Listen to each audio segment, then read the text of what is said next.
A few weeks ago, I was gifted an online subscription to The Atlantic. I hadn't asked for this, but I appreciated the present because so often the content I want is just behind a paywall. On a quiet day, I read a few columns, skimmed a couple others, and figured I would return to the site when there was breaking news. It didn't take long.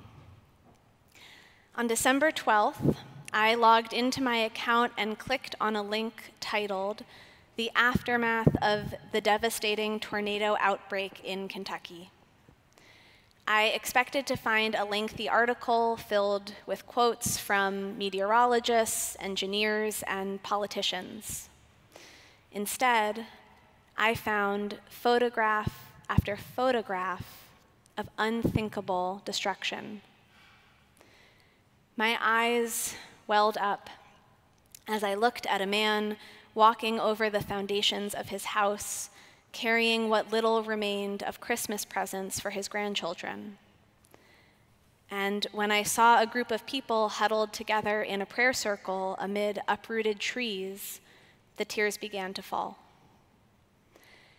In all, 41 tornadoes were recorded. Thousands of insurance claims were filed for damaged property, and more than 90 people were killed in 5 states.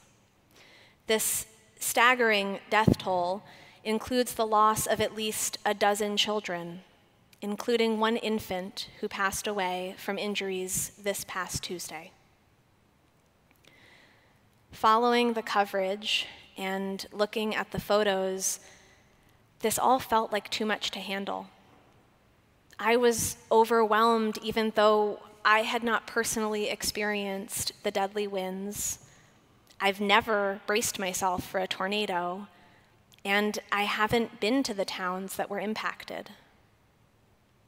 Still, I've returned to that link many times in the past 3 weeks, finding that I needed tissues with each visit. And I've wondered, why can't I stop crying?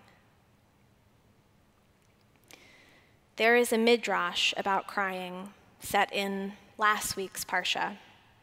When Pharaoh issued his decree to kill Hebrew baby boys, mothers took their infants and hid them in holes in their houses. To find the hiding spots, Egyptians took their own children into these homes and pinched them until they cried.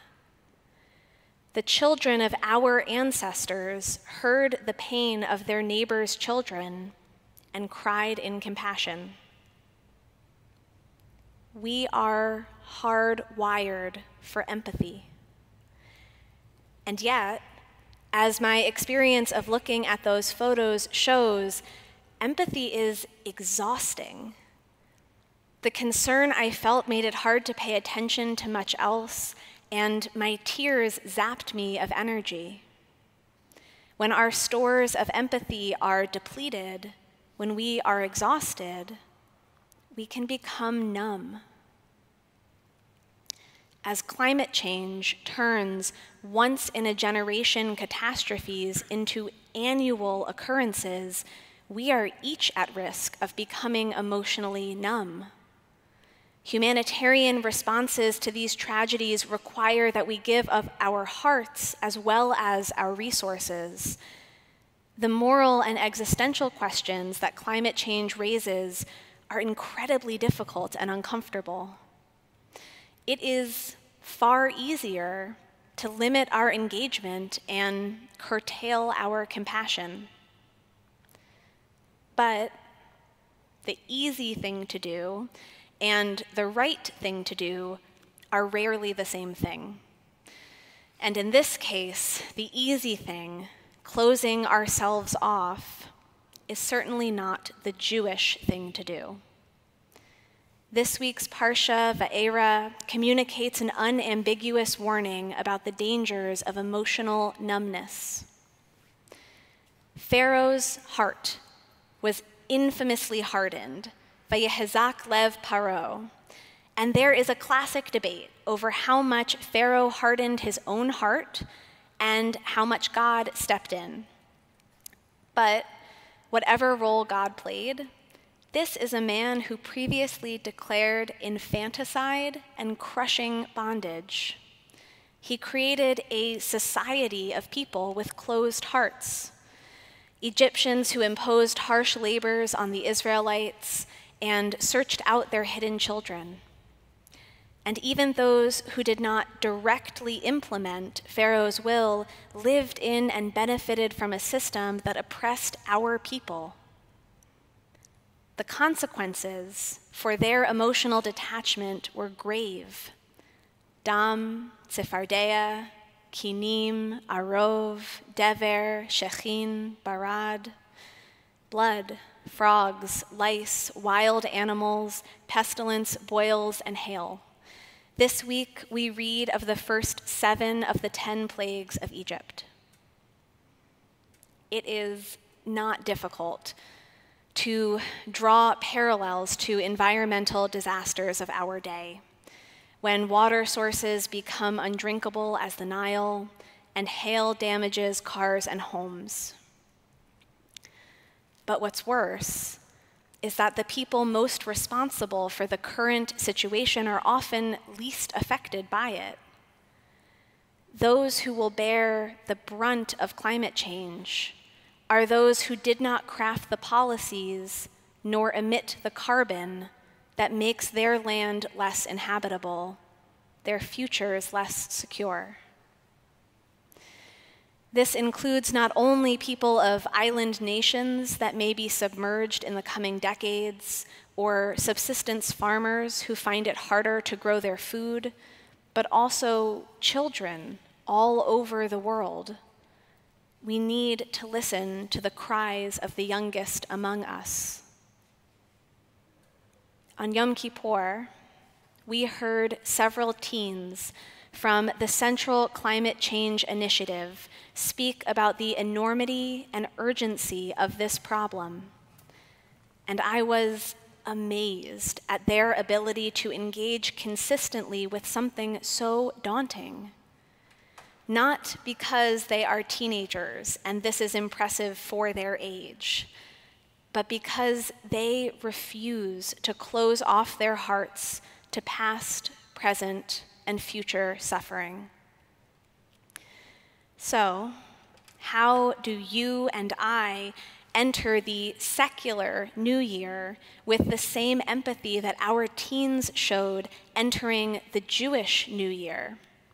How do we keep our hearts open to those in distress so that we can consistently engage in civic action and direct service? First, we have to acknowledge how enticing it is to close ourselves off from the realities of climate change. It is inconvenient to alter the ways that we consume to leave a smaller footprint on the earth. It is sometimes intimidating to become politically engaged, and discouraging if the policies we push for are not adopted. It is also uncomfortable to sit in the fear that significant weather events could impact us, and even harder to feel guilt over what the next generation will face. But we need to acknowledge these feelings. And instead of letting fear and guilt close us off, we can use them to open us up. We here in New York may not know what it's like to shelter from a tornado any more than someone in Los Angeles knows how to hunker down for a blizzard. But we each have experience worrying about our loved ones and the places we call home. We all want to preserve and protect the things that matter to us.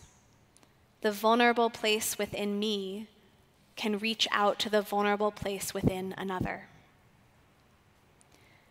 As Rabbi Salth taught us last week, 36 times our Torah instructs us how to treat the stranger, how to protect and aid the marginalized. Often, these commands are accompanied by the phrase, "You know the feelings of the stranger, for you were strangers in the land of Egypt." With this reminder, God is instructing us to act from a place of empathy. We who were victims of hard-heartedness must never close ourselves off to the suffering of others. I can think of no better resolution than to enter this new year with compassion, empathy, and an open heart.